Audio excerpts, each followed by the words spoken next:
അനുഗ്രഹിക്കപ്പെട്ട ഓരോ പ്രഭാതവും ഓരോ യാമങ്ങളും നമുക്ക് നൽകുന്ന നല്ല ദൈവത്തിനായി നമുക്ക് സ്തോത്രം ചെയ്യാം. ദൈവത്തിന് വായിച്ചാൽ നമുക്ക് മനസ്സിലാകും, യേശുവിൻ്റെ വാക്കുകൾ ലാവണ്യമുള്ളതായിരുന്നു, അതേപോലെ തന്നെ അധികാരമുള്ളതുമായിരുന്നു. അത് നിമിത്തം ആളുകൾക്ക് യേശുവിൻ്റെ വാക്കുകൾ കേൾക്കുവാൻ വളരെ സന്തോഷമായിരുന്നു.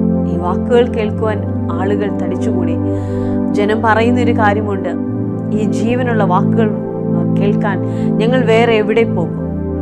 ആ ലാവണ്യ വാക്കുകൾ കേട്ട വ്യക്തികളെല്ലാം യേശുവിലേക്ക് അട്രാക്റ്റഡായി. നമ്മുടെ ലൈഫിൽ നമ്മൾ എങ്ങനെയാണ് ആയിരിക്കുന്നത്? എൻ്റെ വായിലൂടെ വരുന്ന വാക്കുകൾക്ക് എത്രത്തോളം പ്രാധാന്യമുണ്ട്? ഞാൻ സംസാരിക്കുന്ന ഭാഷ ഏതാണ്? നമ്മുടെ ജീവിതത്തിൽ ഒരു മാറ്റത്തെ കർത്താവ് തരട്ടെ. നമ്മുടെ വാക്കുകൾ അനേകരെ പണിയുന്നതാകട്ടെ. നല്ല വാക്കുകൾ നല്ല ഫലങ്ങളെ കൊണ്ടുവരും. ഞാൻ പറയുന്ന വാക്കുകൾക്ക് ചിലതിനെ ഉളവാക്കുവാനായി കഴിയും. ഞാൻ പറയുന്ന നല്ല വാക്കുകൾക്ക് നല്ല ഫലങ്ങളെ ഉളവാക്കുവാനായി കഴിയും. കർത്താവ് നിങ്ങളെ സഹായിക്കട്ടെ.